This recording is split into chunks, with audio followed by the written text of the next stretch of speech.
Wonderful energy from the hot water and everything, and the springs and the geysers and the waterfalls. From delivering electrifying beats on stage to accumulating a fortune that'll make your head spin, this is your exclusive backstage pass to explore the extraordinary life of a musical legend.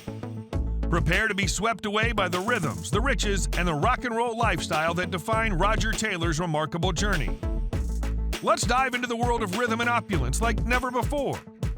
Roger Meadows Taylor, OBE, born July 26th and standing at 1.72 meters, is an English musician, songwriter, and singer. He achieved international fame as the drummer for the rock band Queen. He was inducted into the Rock and Roll Hall of Fame in 2001 as a member of Queen. In London, and I just love their music. I like their whole vibe. So this is a little holiday for me. Now let's take a look at his interests and favorite hobbies.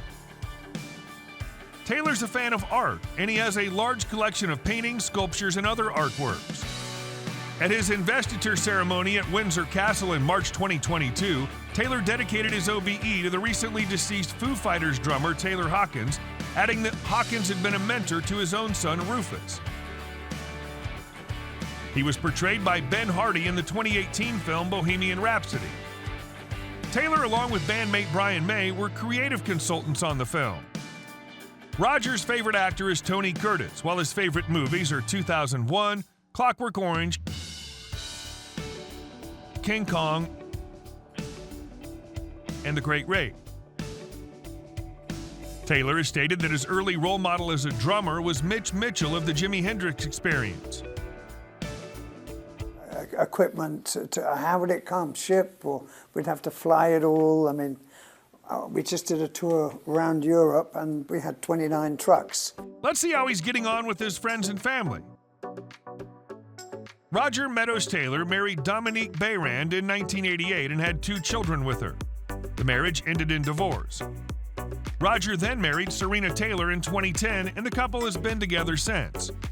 South African model and graphic designer Genevieve Portgeider is his sister-in-law and younger half-sister of his wife Serena Taylor. He was born in a brand new maternity ward, and his pregnant mother actually had the chance to meet Princess Elizabeth, the future queen, when the royal was touring the facility. Roger was raised in King's Lynn before moving to Cornwall along with his younger sister. Taylor was great friends with Freddie Mercury. Unfortunately, Mercury died of complications that were caused due to AIDS. After the death of his friend, Roger started working towards spreading awareness about AIDS. Myself, really, and with Adam, we have a very strong 3 people to head up. We have 3 other musicians. With that being said, let's discuss how he earns money. Although he's best known for being the drummer for the band Queen, Roger has also achieved considerable success as a songwriter. His songwriting career flourished with Queen, as he wrote at least 1 song for each of their albums and sometimes sang vocals for these compositions. Roger's also an established producer, having produced albums for artists such as Jimmy Nail and Magnum. As a vocalist, Taylor's been celebrated for his falsetto range. In addition to the drums, Roger's a proficient keyboardist, guitarist, and bassist. He has a net worth of $250 million. Ever wanted to know where he lives? Well, let's find out. In 2020, it was reported a 70-acre English countryside estate in which Taylor once lived had been listed for $6.1 million. Known as Millhanger House, this is the same residence where Roger wrote hits such as Under Pressure. The residence features a recording studio that was constructed out of a 450-year-old watermill. The home itself was originally built in 1907 and lies in the Surrey village of Thursley, not far from London. Additional highlights include a tennis court, stables, a 6-car garage, a heated swimming pool, and a hot tub.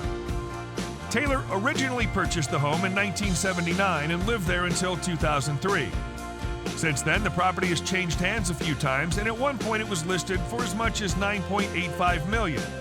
The lowered price in 2020 reflects the residence's dire need for upgrades. The home spans 17,755 square feet of living space and 7 bedrooms. There's also an Asian-inspired Bob Geldof suite. Another notable feature is the large glass conservatory. The recording studio, which is described as the main attraction of the entire residence, overlooks a sizable pond. Now let's see what type of cars you'll find in his garage. A 1960s Morris Mini. A 1975 Alfa Romeo Spider. A Porsche 356 Speedster.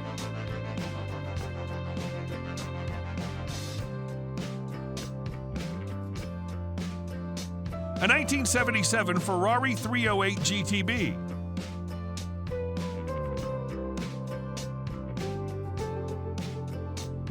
A 1979 Aston Martin V8 Volante Series 1.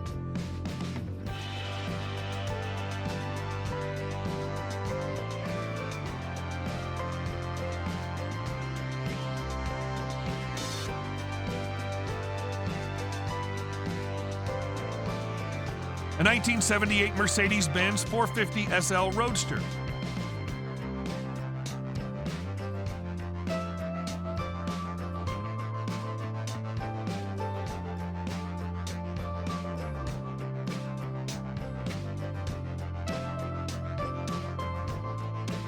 A 1980s Chevrolet Love.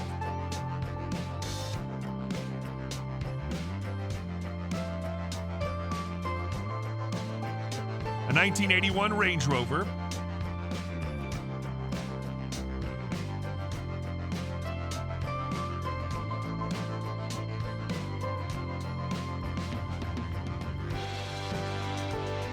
An Aston Martin DB7 Vantage Volante.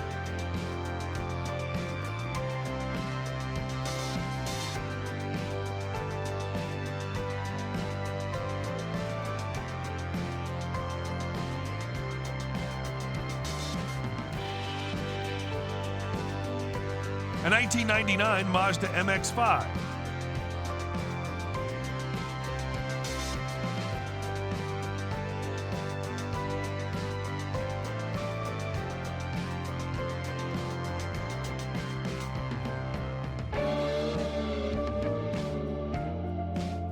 A 2007 BMW Hydrogen 7.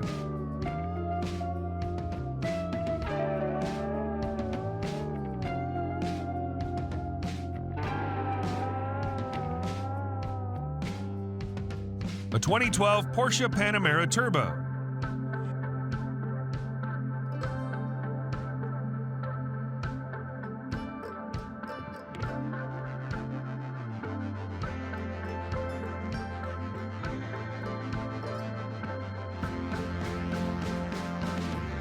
If you enjoy our videos, give us a thumbs up and hit the subscribe button.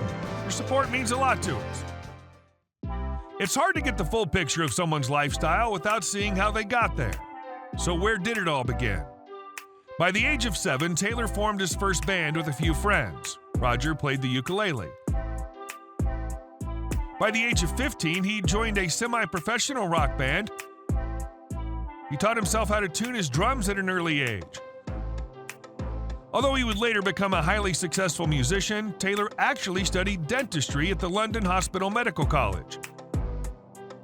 But he quickly became disillusioned with the field and studied biology instead.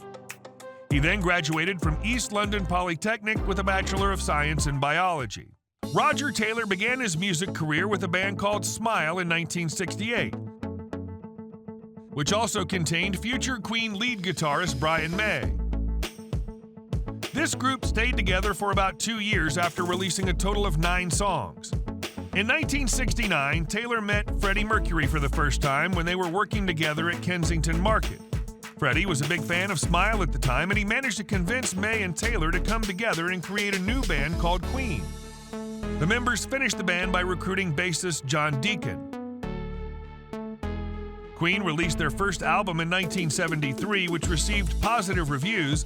They followed up with Queen 2 later that year, which provided them with their first hits. Roger began his solo career as early as 1977 when he released his first single, I Want to Testify.